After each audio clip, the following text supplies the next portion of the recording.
The promised kiss of springtime that makes the lonely winter seem long. You are the breathless hush of evening that trembles on the brink of lovely song. You are the angel glow that lights a star. The dearest things I know are what you are. Someday my happy arms will hold you, and someday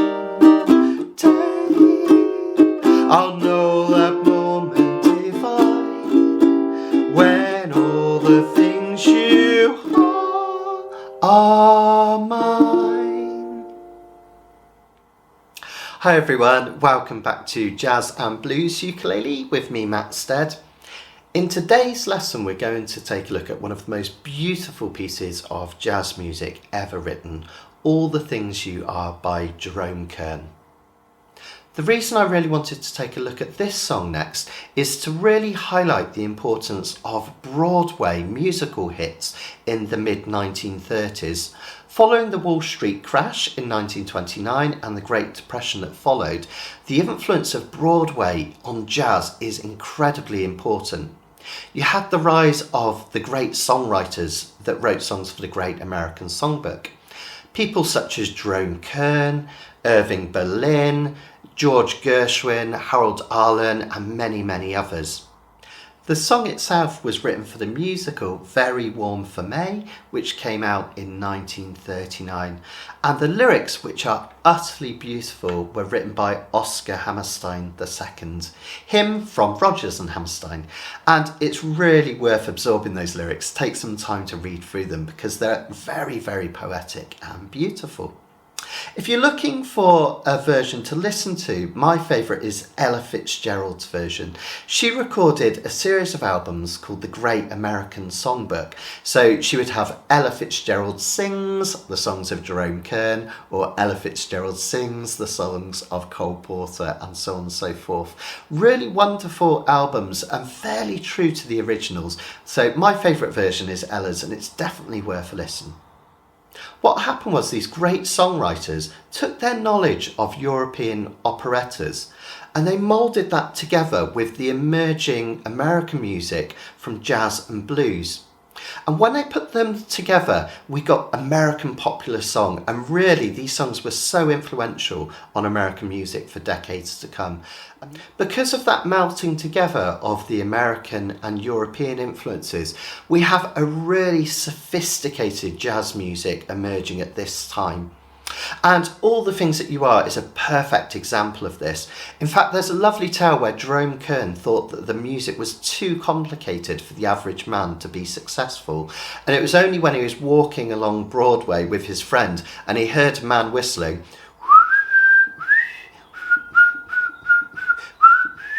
that he knew that he'd written a hit song. So what we're going to do this lesson is take a look at the beautiful harmonic progression. We'll study the chords of the song and I'll show you how to play these beautifully rich extended chords. And then next lesson what we'll do is we'll take those chords and we'll piece them together with the melody to create a beautiful chord melody arrangement of the piece. So before we do anything else, what I'll do is I'll break down the structure of the song so you can see what's happening here.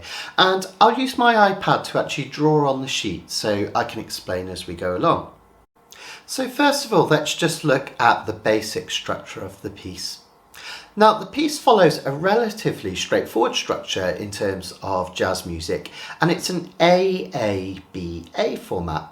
So that just means we have an A section that we play twice, followed by a new B section, and then another A section.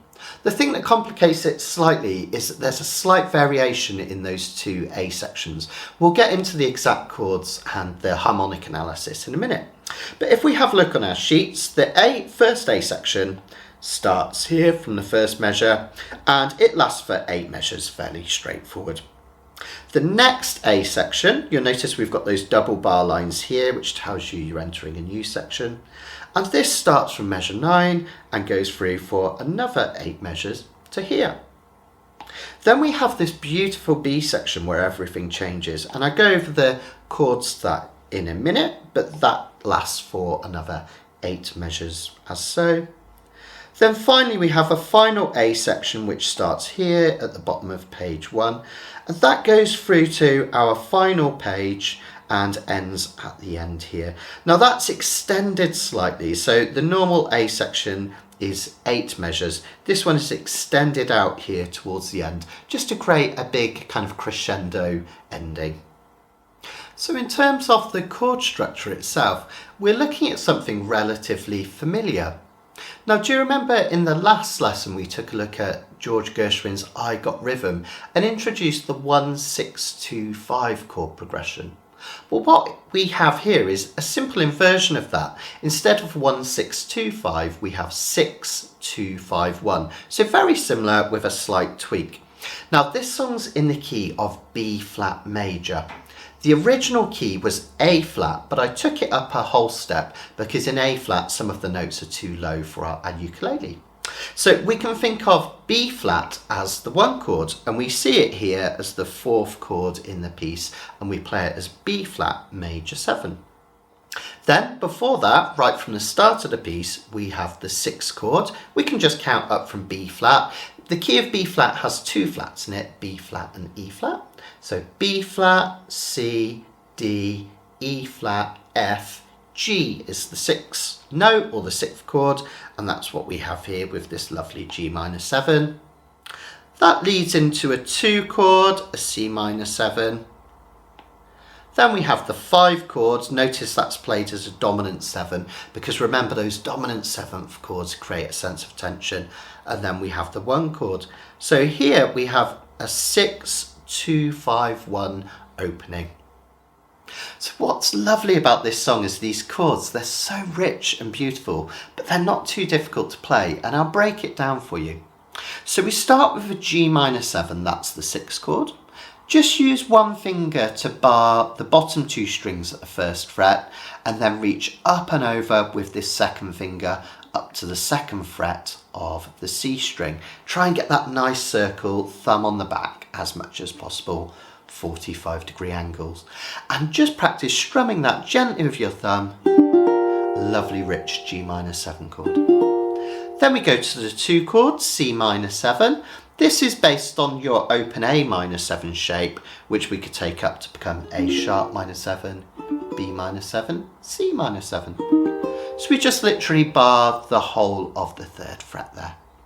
Then we've got a relatively straightforward F7. Notice that we've got this high C included, so try and make sure you get that little finger down on the 3rd fret of the A string. And then finally we resolve to this lovely gorgeous sounding B flat major 7, which kind of looks like an E minor chord taken up and over. Now the open A in the bottom is really important, that bottom string nearest the floor, because that's that gorgeous 7th note in the major 7, that open A. So really important not to flatten down for a normal B flat there. Keep those fingers raised and we get that lovely B flat. So we have 6, 2, 5, and feel that release of tension when we get to 1, really, really beautiful. So with the vocals after 4, 2, 3, 4. You are the promised kiss of springtime. Isn't that lovely? Really beautiful. What makes this piece so sophisticated and beautiful and kind of exotic sounding to our ears is the fact that it modulates between key centres. We talk about the overall key as staying the same, B flat, but the key centres, it's almost like it changes key temporarily in certain measures. And that's what happens very quickly early on in the song. The next chord though is relatively straightforward. We have the 4 chord E flat major 7. Then interestingly we have a modulation here. So these next 2 chords, A7 and D major 7, Kern has actually modulated into the key of D. So we can think of these next 2 measures, measures 7 and 8, as being in D major. And that's what it sounds so beautiful to our ears. And that's quite a common chord combination to have there. A7 being the 5 of the 1 of D. So A7 being 5 above D. D, E, F sharp, G, A. So E flat major 7. Just bar the whole of the 3rd fret and then put your 3rd finger on the 5th fret of the A string. Beautiful sounding chord that. A major 7 is very close to a dominant 7, so you might know this chord here is D7. If we were to put this finger down, it would be D major 7, and this finger for a normal D major. And that's what's going on here. This would be an E flat 7, and this one is our E flat major 7, a beautiful sophisticated major chord. Next up we go to a simple A7. That's the 5 in the key of D now, so we've changed key centre onto this chord, so A7 down here.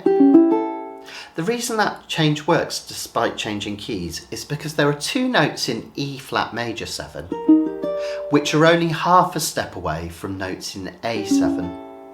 This B flat note up here on the G string is only half a step away from A, this note here in A7. And this note here, which is an E flat, is only half a step away from the E in the A7. So we have this beautiful voice leading, smoothing the changes between those. And then the A7 simply wants to resolve to a chord that is 5 above, and that would be a D chord, and that's exactly the same shape as the E flat major 7, just 1 fret back. Isn't that gorgeous?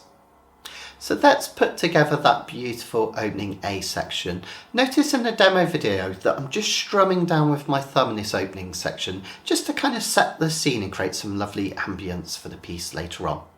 So join in with me after 4, 2, 3, 4. You are the promised kiss of springtime that makes the lonely winter seem long. Fantastic. What happens from measure 9 is really fascinating. If you were to just glance at those chords, they look like they bear no relation to the opening A section. But what's happening is Jerome Kern's taken that opening A section and he's playing exactly the same thing, including both chords and melody, a major 4th below the original key. So we've changed key centre again here. We can think of this next section as in the key of F. So we've got different chords, but the structure is identical. So if I were to put a line across this part, this F major 7 now is acting as the 1 chord. The D minor 7 is our 6, G minor 7, 2, C7, 5. So there we have another 6, 2, 5, 1. It's just that this time we're in the key of F. And similarly, we have a B flat major 7 acting as the 4 chord in the key of F, F, G, A, B flat. So exactly the same progression, but he's taken the whole key down. Now we don't write that out as a new key. There's no kind of new key centre written out against the treble clef or anything like that. So we have to really pay attention and work these things out ourselves. Beautiful, beautiful thing to do, taking that same progression a major 4th lower. It confuses the ears, but it sounds utterly gorgeous. Now to create a sense of movement and change in this next A section, I start strumming at this point. Now if you watch the demo, you'll see that I strum the first beat of each measure with my thumb, followed by the rest using the nails of my strumming hand, like so.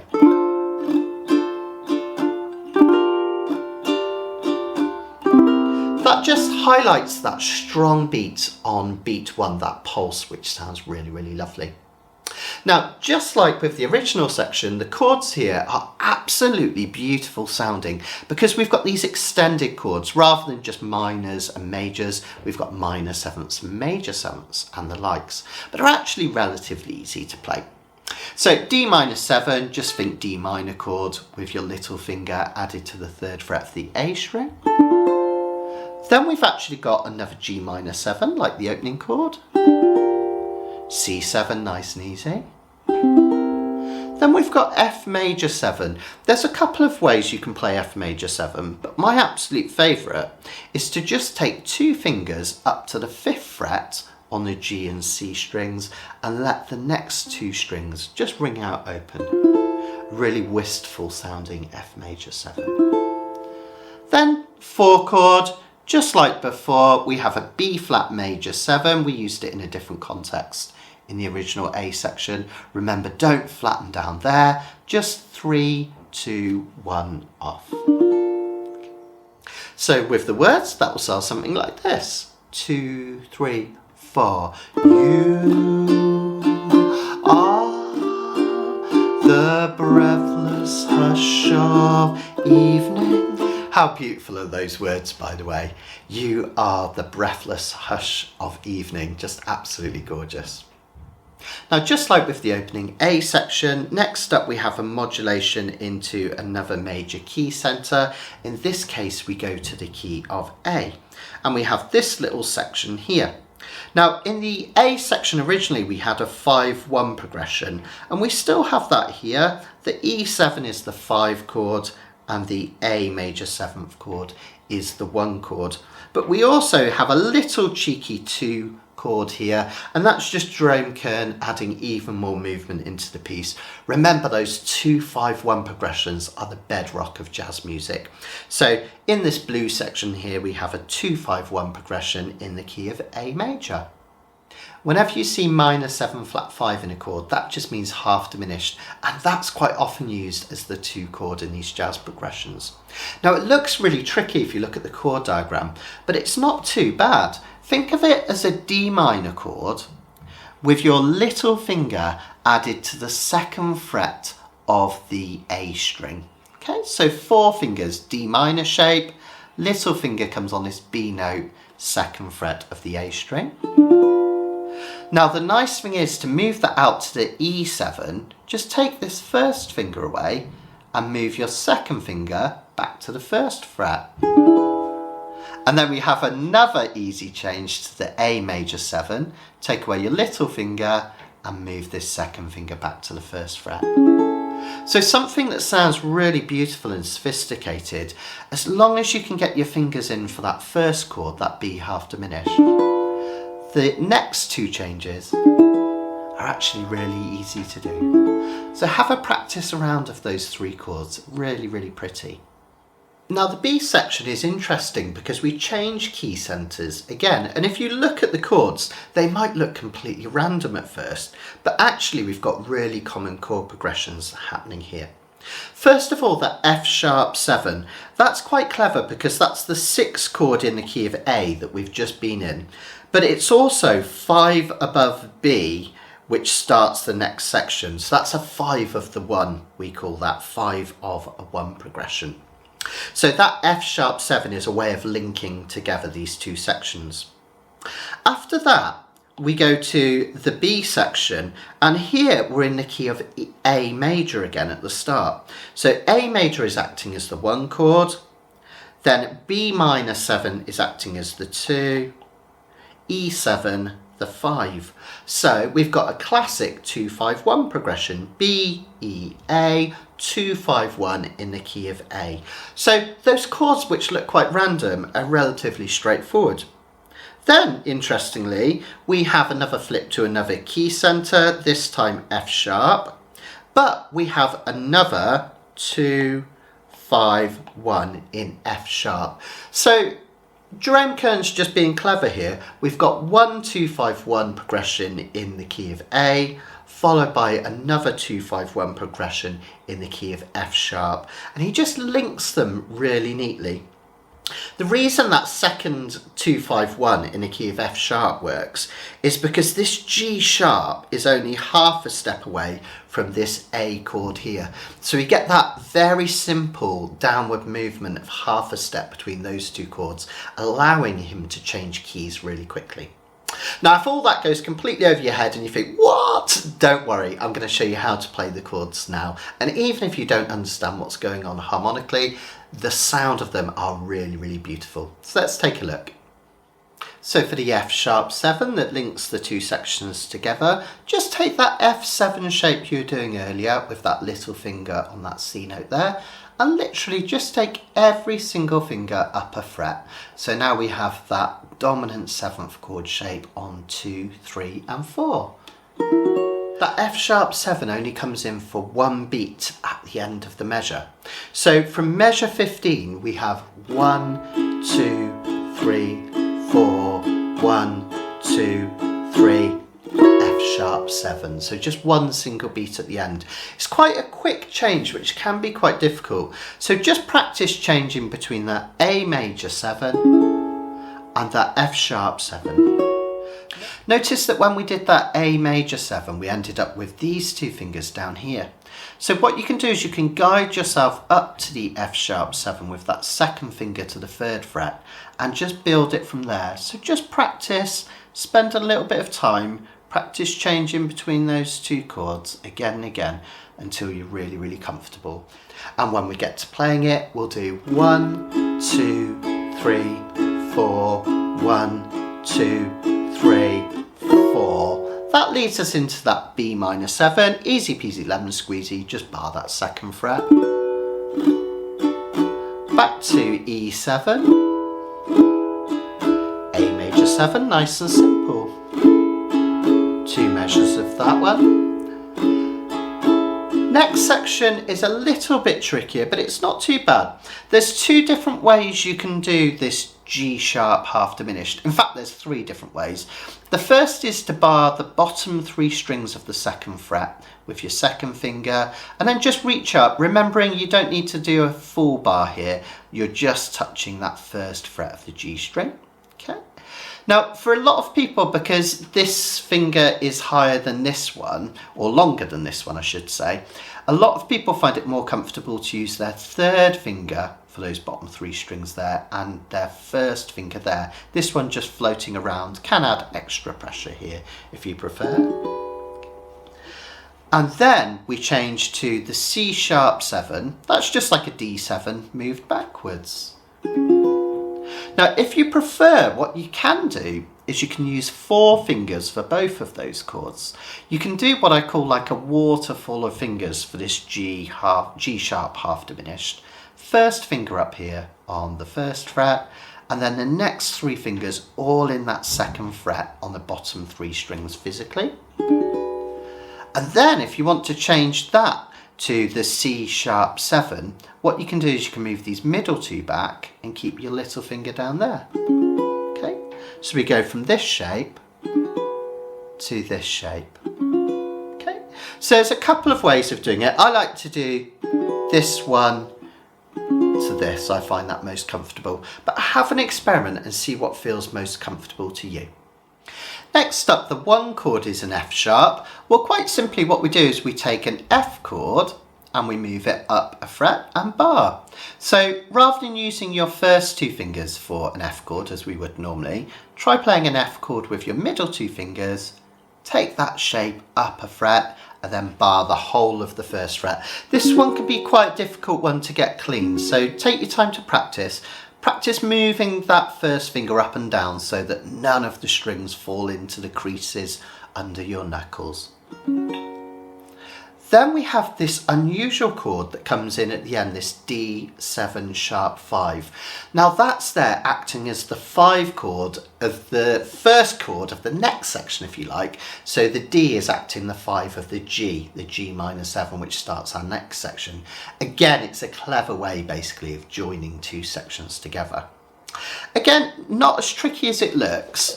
What you would do is you would play a normal D7 as so, barring the 2nd fret, this finger here, and then just reach up with another finger. I like to use my 3rd finger up here onto the 3rd fret of the G string. As you do that, remember you've only really got to put pressure on the middle 2 strings of the 2nd fret. Don't feel you've got to push down really hard with that 1st finger. So D7 shape, also add this note up here, which is the sharp 5 of the chord. It's a cool sounding chord, isn't it? Really, really nice. When we augment a chord, that just means to sharpen the 5th. It creates even more tension than a normal dominant 7th chord. Now at this point, I like to just go to a full normal strum. So I stop doing those pulse strums with my thumb and just strum everything with my fingernails, just an up-down swing as you would normally strum. Now, as you strum through these chords, really see if you can appreciate the sound of those 2 5 1s, because when you can start to listen out for and feel these changes, they'll start to become really natural to you. So we have 2, 5, 1, that's in the key of A, and then 2, 5, 1 in the key of F sharp. So we get that kind of common 2 5 1 feeling. 2, 5, 1, 2, 5, 1. So even though the chords are different, that tension and resolution is exactly the same. So what we'll do now is we'll play through the whole of the B section with the words so you can see how it sounds.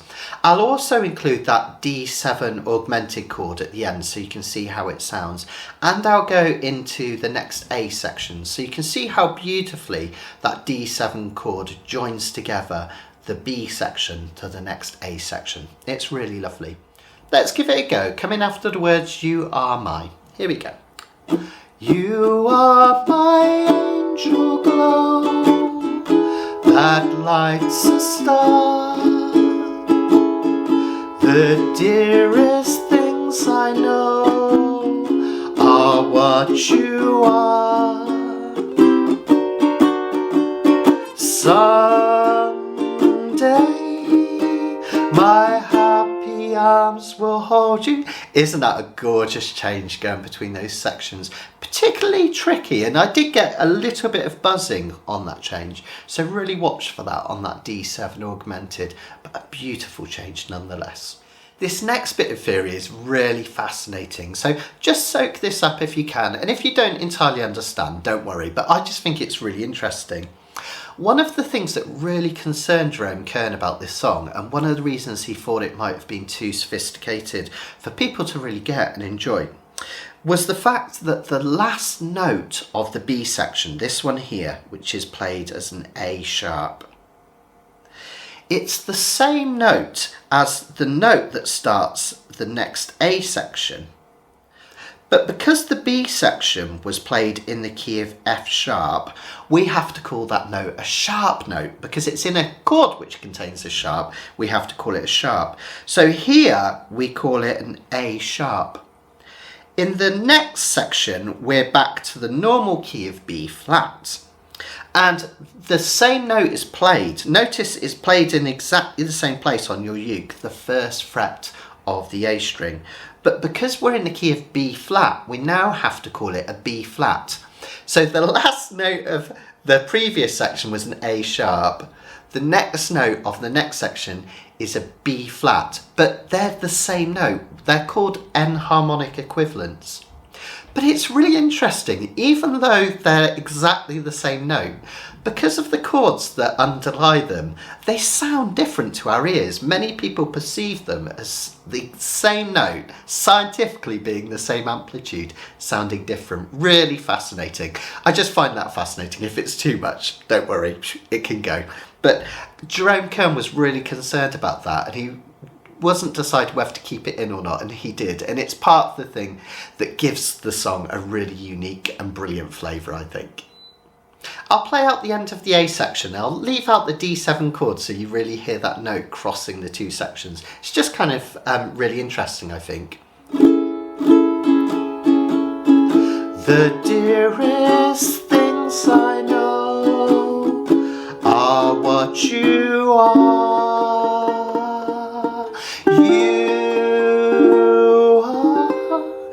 see the same note twice, but it kind of has a different sound with the two chords. Just fascinating.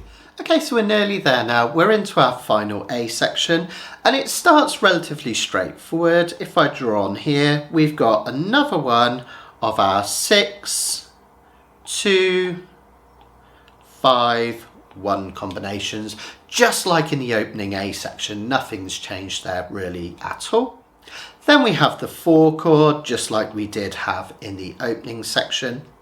Then we have something which you just have to say hats off to Jerome Kern. It's like a musical trick and it shouldn't work, but it does work.